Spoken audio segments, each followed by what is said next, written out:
আজকের ভিডিওতে আমরা কথা বলবো আমাদের হারিয়ে যাওয়া বন্ধুকে নিয়ে, সনিকে নিয়ে। কারণ সনি বাজারে রিলিজ করে দিয়েছে তাদের একটি flagship phone, Sony Xperia 5 Mark II। আজকের ভিডিওতে এই ফোনটাকে নিয়ে বিস্তারিতভাবে আলোচনা করব অ্যান্ড জানার চেষ্টা করব এই ফোনটা আপনাদের জন্য কেমন হতে যাচ্ছে। আর আজকের ভিডিওটা আপনারা শেষ পর্যন্ত দেখবেন, কারণ ভিডিওর শেষে এটা নিয়েও আলোচনা করব যে সনির স্মার্টফোন ইন্ডাস্ট্রি থেকে হারিয়ে যাওয়ার কারণটা কি, কিছু পয়েন্টস নিয়ে আলোচনা করব। সো আজকের ভিডিওটা আপনারা অবশ্যই শেষ পর্যন্ত দেখবেন। হ্যালো গাইজ, আমি সৈকত, আপনারা দেখছেন সোয়েজ টেক। আপনারা যদি আমাদের চ্যানেলে নতুন হয়ে থাকেন অবশ্যই আমাদের চ্যানেলটি সাবস্ক্রাইব করবেন। অলরেডি যদি সাবস্ক্রাইব করেই থাকেন আপনাদেরকে অন্তরের অন্তঃস্থ থেকে ধন্যবাদ। সো আর কথা না বাড়াই, চলুন আজকে ভিডিওটি তাড়াতাড়ি শুরু করা যাক।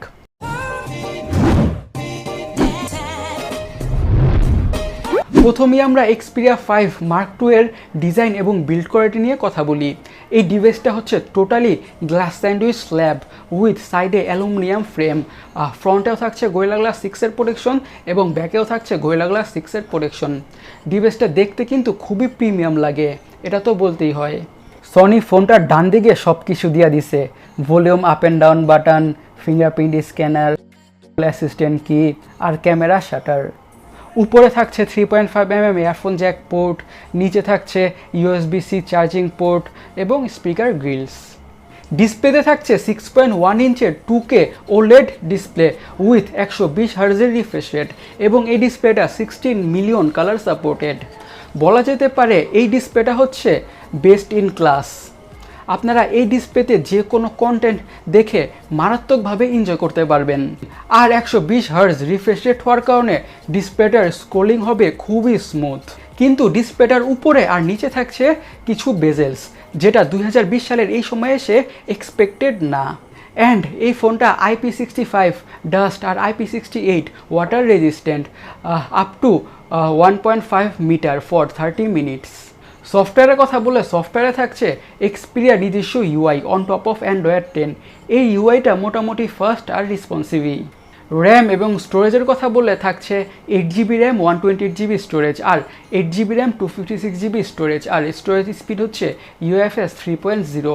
আর আপনারা এই ফোনটিতে পাচ্ছেন শেয়ার্ড মেমোরি কার্ডের স্লট। এক্সপিরিয়া 5 Mark II এর হার্ট বা প্রসেসরের কথা বললে থাকছে flagship Snapdragon 865, not Snapdragon 865 plus. 2020 সালের এই সময় এসে কিন্তু স্ন্যাপড্রাগন 865 প্লাসটা এক্সপেক্টেড, যদিও দুইটা প্রসেসরে তেমন কোনো হিউজ ডিফারেন্স নাই। আপনারা এই ফোনটি থেকে ফ্ল্যাগশিপ পারফরমেন্সই পাবেন। This device gonna handle whatever you throw at it. আপনাদের day to day regular task হোক বা সোশ্যাল মিডিয়া ব্রাউজিং হোক অথবা হেভি গেমিং হোক, ডিভাইসটা খুবই স্মুথলি হ্যান্ডেল করবে। সো পারফরমেন্সের দিক থেকে এই ফোনটা হতে যাচ্ছে পারফেক্ট। এই ফোনটার সিকিউরিটির কথা বলে থাকছে সাইড মাউন্টেড ফিঙ্গারপ্রিন্ট স্ক্যানার। এই ফোনটাতে একটা আন্ডার ডিসপ্লে ফিঙ্গারপ্রিন্ট সেন্সর দিলে ভালো হতো, কিন্তু এই সাইড মাউন্টেড ফিঙ্গারপ্রিন্ট স্ক্যানারটা অ্যাজ ইউজুয়ালি ফাস্টই। গাইজ, এই ফোনটির একটি ভালো ব্যাপার হলো ফোনটিতে থাকছে স্টেরিও স্পিকার্স। এই ফোনটির আরও একটি ভালো ব্যাপার হলো ফোনটিতে থাকছে 3.5mm ইয়ারফোন জ্যাক। ফ্ল্যাগশিপ ফোনে তো এখনকার দিনে এই জিনিসটা অনেক রেয়ার, সো এই জিনিসটা ভালো লাগারই। এখন Mark II এর অপটিক্স বা ক্যামেরাতে আসা যাক। থাকছে ট্রিপল ক্যামেরা সেট আপ, 12 মেগাপিক্সেলের প্রাইমারি সেন্সর, 12 মেগাপিক্সেলের টেলিফোটো লেন্স। এই টেলিফোটো লেন্সটা দিয়ে আপনারা 3x পর্যন্ত অপটিক্যাল জুম করতে পারবেন এবং আরও থাকছে 12 মেগাপিক্সেলের আল্ট্রা ওয়াইড অ্যাঙ্গেল ক্যামেরা এবং ফ্রন্টে থাকছে 8 মেগাপিক্সেলের সেলফি ক্যামেরা। ভিডিও রেকর্ডিংয়ের কথা বললে ভিডিওতে থাকছে চমক। 4Kতে 24 FPS, 30 FPS, 60 FPS and 120 FPS A video shoot করা যাবে। ফোনটিতে আরও থাকছে জাইরো EIS ও OIS এবং ফ্রন্ট ক্যামেরাতেও থাকছে EIS। এই ফোনটা দিয়ে খুবই জোস কোয়ালিটির super slow motion video capture করা পসিবল হবে। ব্যাটারিতে থাকছে 4000 mAh এর ব্যাটারি উইথ 21 ওয়াটের ফাস্ট চার্জিংয়ের সাপোর্ট। কিন্তু আমার মনে হচ্ছে এই ফোনটার জন্য 4000 mAh এর ব্যাটারিটা কিছুটা কম, কারণ এই ফোনটার ডিসপ্লেটার জন্য।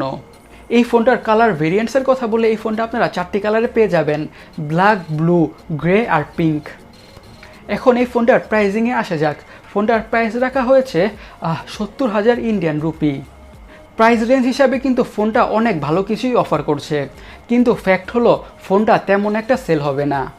এই ফোনটা নিয়ে আপনারা কী ভাবছেন অবশ্যই আমাদের কমেন্ট বক্সে কমেন্ট করে জানাবেন।